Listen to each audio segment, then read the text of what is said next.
Assalamualaikum students. I hope you all are doing well. Let's get started our today's lesson. In our previous lecture, we have discussed about acid rain. Now we are going to discuss about deforestation. The word deforestation basically means that removal or destruction of forest by human activities. As we say that forestations mean planting of new forest, while deforestation means removal of existing forests. So we can define deforestation as removal or destruction of forests by human activities. As forests are the most important part of our ecosystem, but unfortunately forests are cut to meet the demand for timber and to obtain land for housing and agriculture.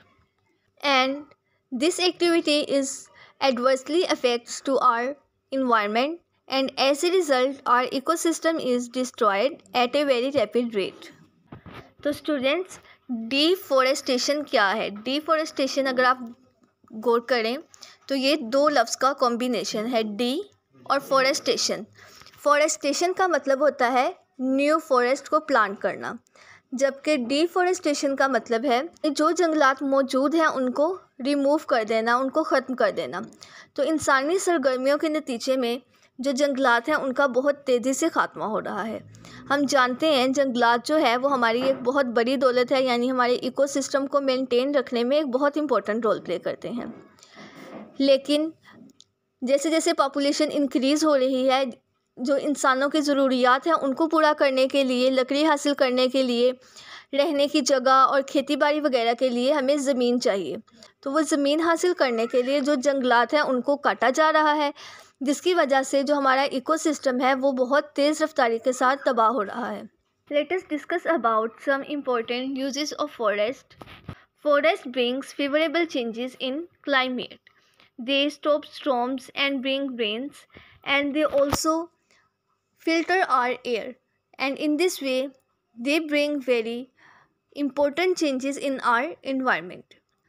Forests are source of useful materials such as timber, resins, gums, firewood, and many medicines are obtained from trees.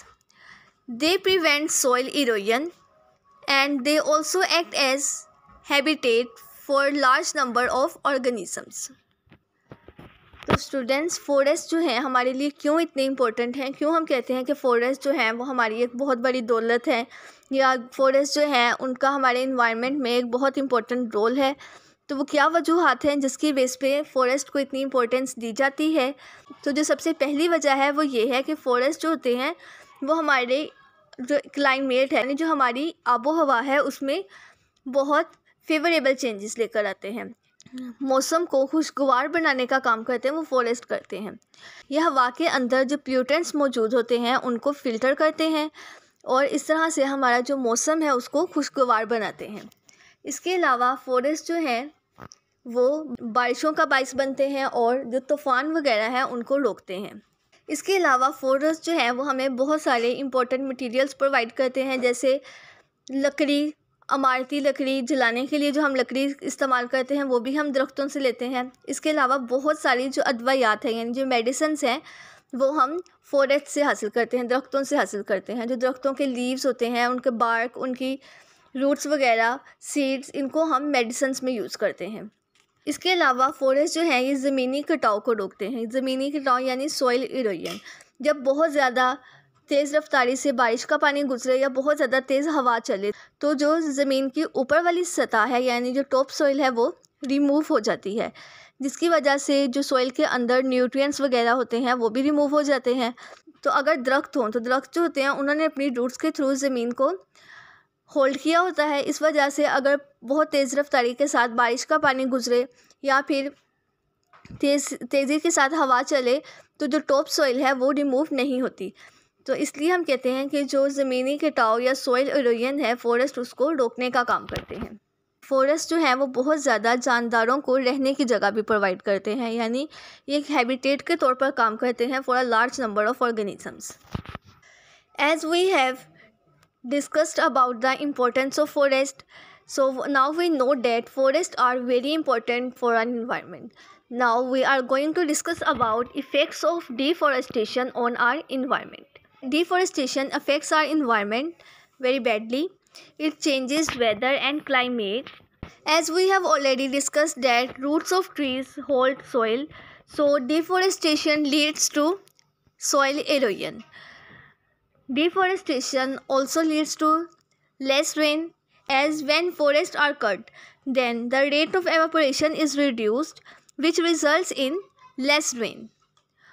Deforestation causes increase in the carbon dioxide in environment, as we know that trees use carbon dioxide in the process of photosynthesis. But when trees are absent, so the content of carbon dioxide in our environment increases.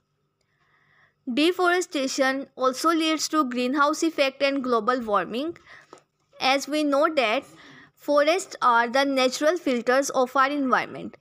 When the forests are absent or cutting down at a very rapid rate, then the number of pollutants in our environment increases, and these pollutants leads to greenhouse effect and global warming.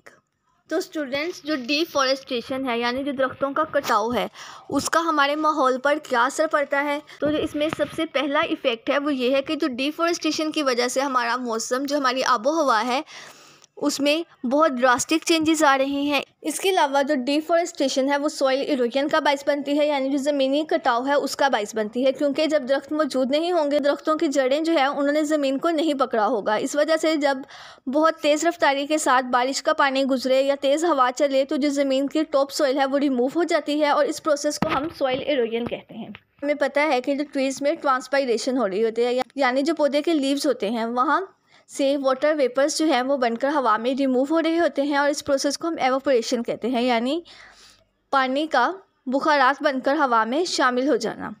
तो ये जो evaporation का process है ये भी नहीं होगा, जिसकी वजह से जो बारिशें हैं उनमें कमी आ जाएगी। डिफॉरेस्टेशन की वजह से जो कार्बन डाइऑक्साइड का कंटेंट है वो भी हमारी इन्वायरमेंट में इंक्रीज़ हो जाएगा, क्योंकि हमें पता है कि फ़ोटोसिंथेसिस के प्रोसेस के दौरान पौधे जो हैं वो हवा में मौजूद कार्बन डाइऑक्साइड को इस्तेमाल करते हैं। तो इस वजह से कार्बन डाइऑक्साइड और ऑक्सीजन जो है वो हमारे इन्वायरमेंट में बैलेंस रहती है। लेकिन जब फॉरेस्ट को इतनी तेज़ी के साथ ख़त्म किया जा रहा होगा तो इन्वायरमेंट के अंदर जो कार्बन डाइऑक्साइड की कंसंट्रेशन है वो इंक्रीज़ हो जाएगी, जबकि जो ऑक्सीजन है उसकी कंसंट्रेशन कम हो जाएगी। इसके अलावा डिफॉरेस्टेशन की वजह से जो बहुत दो ड्रास्टिक चेंजेस पैदा हो रही हैं वो है ग्रीन हाउस इफ़ेक्ट और ग्लोबल वार्मिंग, और इन दोनों की वजह से हमारी जो अर्थ है उसका टेम्परेचर इंक्रीज़ होता जा रहा है, क्योंकि फॉरेस्ट जो है वो हमारे इन्वायरमेंट के नेचुरल फ़िल्टर्स हैं, जो एयर है उसको फ़िल्टर करते हैं और एयर के अंदर जो पोल्यूटेंट्स होते हैं उनको रिमूव करते हैं। तो जब दरख्त मौजूद नहीं होंगे तो एयर जो है उसको फ़िल्टर नहीं किया जा सकेगा, जिसकी वजह से एयर के अंदर जो पोल्यूटेंट्स हैं उनकी अमाउंट ज़्यादा हो जाएगी, और पोल्यूटेंट ज़्यादा होने की वजह से ग्रीन हाउस इफ़ेक्ट और ग्लोबल वार्मिंग का रेट भी ज़्यादा हो जाएगा। Deforestation also effects wild life. What is wild life? All non-cultivated and non-domesticated animals of an area are known as wildlife. Due to deforestation destroy the habitats of wildlife. So when living organisms don't have place to live, so the risk of extinction of wildlife increases. So ultimately the natural balance that are maintained by wildlife is disturbed. तो students, जो deforestation है ये हमारे environment को भी effect करती है। इसके अलावा डिफॉरेस्टेशन वाइल्ड लाइफ को भी इफ़ेक्ट करती है। वाइल्ड लाइफ और जंगली हयात हम उन तमाम पौधों और उन तमाम जानवरों को कहते हैं जिनको पालतू नहीं कहा जा सकता, यानी वाइल्ड लाइफ के अंदर वो पौधे और वो जानवर आते हैं जो सिर्फ जंगल में रहते हैं। जंगलात जो हैं वो बहुत सारे पौधों और जानवरों के रहने की जगह हैं। जब जंगलात जो हैं उनको ख़त्म किया जा रहा है तो इस वजह से जानवरों और पौधे जो हैं उनके रहने की जगह भी ख़त्म हो रही है। इस वजह से वाइल्ड लाइफ जो है यानी जो जंगली हयात है उसके नापैद होने का रिस्क बहुत तेज़ी के साथ बढ़ रहा है। वाइल्ड लाइफ जो है उसने हमारे इकोसिस्टम को बैलेंस रखा हुआ है। जो हम देखते हैं कि हमारे इकोसिस्टम के अंदर एक तवाज़ुन कायम है, एक बैलेंस है, तो ये वाइल्ड लाइफ की वजह से है। जब वाइल्ड लाइफ ख़त्म हो जाएगी तो हमारे इकोसिस्टम के अंदर जो बैलेंस है वो भी डिस्टर्ब हो जाएगा। ओके स्टूडेंट्स, आज के लेसन में हमने डिफॉरेस्टेशन या जंगलात का कटाव इसको डिस्कस किया। इसमें सबसे पहले तो आप डिफॉरेस्टेशन की डेफिनेशन करेंगे, जो यहाँ से स्टार्ट होगी कि इमारती लकड़ी की ज़रूरत को पूरा करने और रहाइश और खेती बाड़ी के लिए ज़मीन हासिल करने के लिए जंगलात को काटा जा रहा है। इसके नतीजे में हमारा इकोसिस्टम तबाह हो रहा है। इंसानी सरगर्मियों के नतीजे में होने वाली जंगलात की तबाही डिफॉरेस्टेशन कहलाती है। यहाँ तक आप इसकी डेफिनेशन करेंगे। इसके बाद हमारे पास क्वेश्चन आता है कि जंगलात की अहमियत बयान करें। इसको आप पॉइंट्स की फॉर्म में लिखेंगे, क्योंकि जंगलात जो हैं वो किसी इलाके की आबो हवा में मुफीद तब्दीलियाँ लाते हैं। इसके बाद जो सेकंड पॉइंट है वो है कि ये आंधी को रोकते हैं और बारिश का बाइस बनते हैं। थर्ड पॉइंट है हमारे पास कि बहुत सारी मुफीद अशिया मसलन इमारती लकड़ी, जलाने की लकड़ी, ब्रोज़ा, गोंद, अद्वियात वगैरह का ज़रिया है। फोर्थ पॉइंट है कि ज़मीनी कटाव को रोकते हैं। फिफ्थ पॉइंट है कि बहुत सी जंगली हयात को रहने के लिए महफूज माहौल मुहैया करते हैं। यहाँ तक इसका आंसर होगा। नेक्स्ट क्वेश्चन है हमारे पास कि माहौल पर डिफॉरेस्टेशन के असरात बयान करें। इसको भी आप पॉइंट्स की फॉर्म में लिखेंगे। जो फर्स्ट पॉइंट है हमारे पास वो है कि इससे मौसम और आबो हवा में तब्दीलियाँ रोनुमा होती हैं। सेकंड पॉइंट है कि दरख्तों की जड़ें ज़मीन को यकजा रखती हैं। दरख्तों को काटने से ज़मीनी कटाव पैदा होता है और इस अमल के दौरान ज़मीन का ज़रखेज़ हिस्सा ज़ाया हो जाता है। थर्ड पॉइंट है जंगलात काटने से अमले तबखीर यानी एवोपरेशन की शरह में कमी वाक़या होती है, जिसके नतीजे में बारिशें कम होती हैं। फोर्थ पॉइंट है कि डिफॉरेस्टेशन से माहौल में कार्बन डाइऑक्साइड जज़ब करने वाले पौधों की तादाद कम हो जाती है। इस तरह माहौल में कार्बन डाइऑक्साइड की मिकदार बढ़ जाती है। और फिफ्थ पॉइंट है हमारे पास कि माहौल में कार्बन डाइऑक्साइड की मिकदार का इजाफा ग्रीन हाउस इफेक्ट और ग्लोबल वार्मिंग जैसे अवामिल में तेज़ी पैदा करता है। नेक्स्ट जो हमारे पास क्वेश्चन है वो है कि जंगली हयात पर डिफॉरेस्टेशन के असरात बयान करें। इसमें सबसे पहले आप जंगली हयात की डेफिनेशन बताएंगे कि किसी इलाके के तमाम खुदरू पौधे और गैर पालतू जानवर जंगली हयात कहलाते हैं।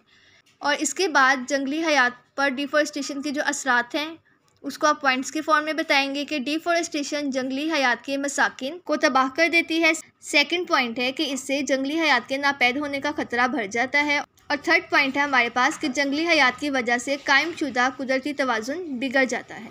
एक्सरसाइज में जो लॉन्ग क्वेश्चन नंबर 4.7 है कि डिफॉरेस्टेशन से क्या मुराद है, जंगली हयात पर इसके असरात बयान करें। इस क्वेश्चन का आंसर पेज नंबर 53 पर है। इस क्वेश्चन के आंसर में आप पहले डिफॉरेस्टेशन की डेफिनेशन बताएंगे जो आपको हाईलाइट करवाई गई है। इसके बाद आप जंगली हयात पर डिफॉरेस्टेशन के असरात बताएंगे। यहाँ से लेकर यहाँ तक इसका आंसर होगा। इसके बाद जो हमारे पास नेक्स्ट क्वेश्चन है वो है 4.8, वह डिफॉरेस्टेशन से आबो हवा में क्या तब्दीलियाँ रोनुमा हो सकती हैं। इस क्वेश्चन का आंसर पेज नंबर 53 पर है। इस क्वेश्चन का आंसर आप लोग यहाँ से लेकर यहाँ तक करेंगे। ओके स्टूडेंट्स, आज के लेसन में हमने डिफॉरेस्टेशन की डेफिनेशन देखी, फॉरेस्ट की इम्पोर्टेंस और effects of forest on are environment and effect of forest on wild life को डिस्कस किया। इसमें जो शॉर्ट क्वेश्चंस आपको बताएंगे, जो पॉइंट्स हाईलाइट करवाएंगे, उनको आप लोग अच्छी तरह से तैयार कर लें। इसके अलावा इस टॉपिक में से हमारे 2 लॉन्ग क्वेश्चंस भी प्रिपेयर हो गए हैं। Okay, thank you very much. Allah हाफिज़।